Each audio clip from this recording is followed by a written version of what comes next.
Dear students, ये हमारा अंतिम वीडियो है। इसके पहले हम लोग दूसरे विषयों का वीडियो देख चुके हैं या आप लोग देख चुके होंगे। यहाँ देखिए 81 से शुरू हो रहा है। ये है हमारा सामाजिक विज्ञान का प्रश्न पत्र जो वार्षिक परीक्षा 2021 के लिए तैयार किया गया है। ये एक ब्लूप्रिंट है। इसी तरह का प्रश्न पत्र आपको इस साल प्राप्त होगा जैसा कि हर साल मिलता है। इसमें आप अंक देख सकते हैं। अधिमानना के रूप में लिखा हुआ है 2.5। एक प्रश्न का अधिमानना अगर 2.5 है तो इस तरह से 20 प्रश्न है और कुल पूर्णांक है 50। तो चलिए एक सेट जो कि झारखंड अधिविद्य परिषद रांची से जारी किया गया है, तो हम लोग इस प्रश्न सेट को हल करते हैं और समझते हैं इसके बारे में। 81 नंबर प्रश्न में है कि सिपाही विद्रोह कब हुआ था। तो 1857, 1957, 1657, 1757। तो कोलकाता में 1857 के मार्च से बहुत पहले शुरू हो गया था। सिपाही विद्रोह को ब्रिटिश के खिलाफ स्वतंत्रता के लिए पहला युद्ध कहा जाता है। सिपाही विद्रोह हालांकि एक व्यापक आंदोलन था, लेकिन अंततः यह सफल रहा और 1858 में इसका पाठ्यक्रम समाप्त हो गया। यह करीब करीब मेरठ से शुरू हुआ था और अंततः दिल्ली, आगरा, कानपुर और लखनऊ में फैल चुका था। तो इस तरह से हम लोग सिपाही विद्रोह के बारे में जानते हैं। तो हम लोग पहला विकल्प मानेंगे इसका 1857। अब देखिए दूसरा प्रश्न क्या पूछ रहा है। नीलांबर पीताम्बर कहाँ के दो महान स्वतंत्रता सेनानी थे। चतरा के, डाल्टनगंज के, पलामू के, रांची के। तो हम आपको इसके बारे में थोड़ा जानकारी देते हैं कि पलामू में स्वतंत्रता संग्राम के जनक थे नीलांबर पीताम्बर। मेदिनीनगर से एक रिपोर्ट है कि रामगढ़ प्रखंड के सरजा उच्च विद्यालय परिसर में महान स्वतंत्रता सेनानी बंधु नीलांबर पीताम्बर का शहादत दिवस मनाया गया है। इसे लेकर सोमवार को आयोजित एक कार्यक्रम में स्कूल परिसर में इनकी प्रतिमाएं स्थापित करने की घोषणा भी की गई है और साथ ही इसकी आधारशिला भी रख दी गई है। तो हम लोग जान गए कि नीलांबर पीताम्बर ये दोनों पलामू के ही स्वतंत्रता सेनानी थे, यानी स्वतंत्रता सेनानी के जनक के रूप में थे। तो इस तरह से हमारा 82 प्रश्न हल हो गया। अब हम अगला प्रश्न देखेंगे। अगला प्रश्न देखने के पहले हम इसमें जैसे दिया है ओरू जाति। तो ओरू जाति क्या है। तो ओरू जाति, ओरू मतय, ओरू देवय, मनुष्यान, मानव की एक जाति, एक धर्म और एक ईश्वर, एक इसका कथन है। तो ये हम इसके बारे में आप लोग अपने पुस्तक में भी देख सकते हैं। पेज नंबर इतिहास के पुस्तक में 117 पेज के लास्ट लाइन में आप देख सकते हैं, यहाँ दिया हुआ है कि उस समय में गैर ब्राह्मण के रूप में उन्होंने जातिगत भिन्नता को गलत करार देते हुए भेदभाव का पुरजोर विरोध किया था। किसने। आधुनिक केरल में एझावा जाति के नारायण गुरु ने अपने लोगों के बीच एकता का आदर्श प्रस्तुत किया। उन्होंने जातिगत भिन्नता को गलत करार देते हुए भेदभाव का पुरजोर विरोध किया। उनका संदेश था कि समस्त मानव की जाति एक है। उनका प्रसिद्ध कथन था ओरू जाति, ओरू मतय, ओरू देवय, मनुष्यानु, मानव की एक ही जाति होता है, एक ही धर्म होता है, एक ही ईश्वर होता है। उस जाति भेद के बहुत विरोध में थे, इसलिए इन्होंने कहा था कि ऐसा जाति उति कुछ होता नहीं है, ये सब मनुष्य द्वारा रचित बात है। लेकिन हम सब अगर कहें तो हम सब एक ही जाति के हैं, इसमें इस तरह का जाति का भेदभाव नहीं होना चाहिए। तो इसके बारे में नारायण गुरु ने ये कथन रखा था। तो अब हम अगला पृष्ठ देखते हैं। महान नेता डॉक्टर भीमराव अंबेडकर का जन्म। देखिए महान नेता का जन्म के बारे में ऐसे तो हम लोग जानते हैं, लेकिन कभी कभी हम लोग देखते हैं कुछ रिपोर्ट अलग अलग सोर्स से जब लेते हैं तो अलग अलग पाया जाता है। तो जैसे महान दलित नेता डॉक्टर भीमराव अंबेडकर का जन्म कहाँ हुआ था। कलकत्ता, बम्बई, दिल्ली, अहमदाबाद। कहीं कहीं मध्य प्रदेश लिखा रहता है, कहीं कहीं कुछ अलग। देखिए एक गूगल से एक चीज़ है। पहले हम लोग डॉक्टर भीमराव अंबेडकर के बारे में जान लेते हैं कि वो कौन थे। डॉक्टर भीमराव अंबेडकर जो थे उनका जन्म 1891 14 अप्रैल को हुआ था, क्योंकि 14 अप्रैल को हम लोग भीमराव अंबेडकर जयंती भी मनाते हैं। अंबेडकर नाम से उन्होंने बहुत ही लोकप्रिय थे। बाबा साहब अंबेडकर नाम से ही बहुत लोकप्रिय थे। भारतीय बहुज्ञ, विधिवेत्ता, अर्थशास्त्री, राजनीतिज्ञ और समाज सुधारक भी थे। उन्होंने दलित बौद्ध आंदोलन को प्रेरित किया था और अछूत यानी दलितों से सामाजिक भेदभाव के विरुद्ध अभियान भी चलाया था।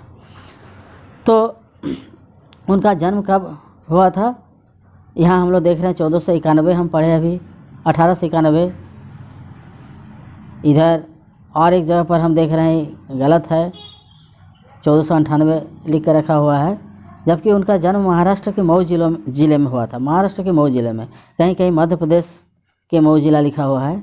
तो महाराष्ट्र के मऊ जिला अगर होता है तो हम महाराष्ट्र ऐसे बम्बई में पड़ता है तो इसको हम लोग बम्बई मान सकते हैं। तो इस तरह से इस प्रश्न को हम लोग समझेंगे। अगला देखिए, आर्य समाज के संस्थापक कौन थे? आर्य समाज के संस्थापक थे कौन? स्वामी दयानंद सरस्वती, जो कि पहला विकल्प में दिया हुआ है। अगर और भी कुछ बात जानना है, आर्य समाज के संस्थापक हम लोग जान गए, स्वामी दयानंद सरस्वती। ब्रह्म समाज के संस्थापक कौन थे? राजा राममोहन राय। प्रार्थना समाज के कोई आत्माराम नाम के व्यक्ति थे, और आत्मीय समाज करके था, उसका भी राजा राममोहन राय ही मतलब उसका संस्थापक थे। तो इस तरह से हम लोग ब्रह्म समाज का भी राजा राममोहन राय, आत्मीय समाज का भी राजा राममोहन राय, और प्रार्थना समाज के आत्माराम मतलब उसके संस्थापक थे। तो इस तरह से और भी बातें हम लोग जान सकते हैं। अब हम 86 नंबर प्रश्न को देखते हैं। इसमें पूछा गया है कि स्पिनिंग जेनी का आविष्कार किसने किया था? तो ये आप अपने पुस्तक शिल्प और उद्योग चैप्टर में पेज नंबर 60 पर आप देख सकते हैं। उसमें लास्ट लाइन में लिखा हुआ है, देखिए, भारतीयों कपड़ों के साथ इस होड़ की वजह से इंग्लैंड में तकनीकी सुधारों की ज़रूरत दिखाई देने लगी थी। तो उस समय 1764 ईस्वी में जॉन के ने स्पिनिंग जेनी का आविष्कार किया, जिससे क्या हुआ, परंपरागत तकलियों की उत्पादकता काफ़ी बढ़ गई थी। क्योंकि उस समय स्पिनिंग जेनी नाम का ये मशीन जो आविष्कार हुआ था, उसके माध्यम से बहुत सारे तकलियों को एक साथ मैंने उस मशीन में फिट करके रुई से धागा बनाया जाता था और उससे साड़ी या कपड़ा बनाया जाता था। तो यह भारत में इसका डिमांड काफ़ी बढ़ा हुआ था, जिसके चलते इस तरह का आविष्कार हुआ था। अगला प्रश्न हम लोग देखते हैं 87 नंबर पर, चंपारण आंदोलन की शुरुआत कब हुई थी? तो देखिए, चंपारण सत्याग्रह के बारे में हम आपको बताते हैं कि भारत के स्वतंत्रता संग्राम में नए अध्याय का सूत्रपात बिहार के चंपारण जिले में महात्मा गांधी की अगुवाई में 1917 का चंपारण आंदोलन भारत का पहला नागरिक अवज्ञा आंदोलन था। तो ये हमारा 1917 को शुरू हुआ था। तो इस तरह से हम लोग चंपारण में जो सत्याग्रह हुआ था इसके बारे में हम लोग जानते हैं। अब देखिए 88 नंबर में क्या पूछ रहा है, स्मरण शक्ति बढ़ाने के लिए कौन सा आसन करना चाहिए? तो हम लोग बहुत सारे आसन के बारे में जानते हैं। अब हमें एक एक करके आसन के बारे में थोड़ा जानकारी लेते हैं। जैसे बकासन, यहाँ तो है नहीं बकासन, फिर भी जान सकते हैं। बकासन क्या करता है का नियमित अभ्यास करने से मानसिक और शारीरिक शक्ति में वृद्धि होती है। वज्रासन के बारे में जानिए। वज्रासन दोपहर का भोजन या रात के खाने के बाद भी अभ्यास किया जाता है, इससे भोजन अच्छी तरह से पच जाता है। तो इस तरह से हम लोग यहाँ जो भी आसन है इसके बारे में जान सकते हैं। और इसके आगे और देखते हैं, जैसे इसमें है आपका पवन मुक्तासन है और झूलासन है, शीर्षासन है। तो इसके बारे में हम लोग जानते हैं। पद्मासन के बारे में जानिए।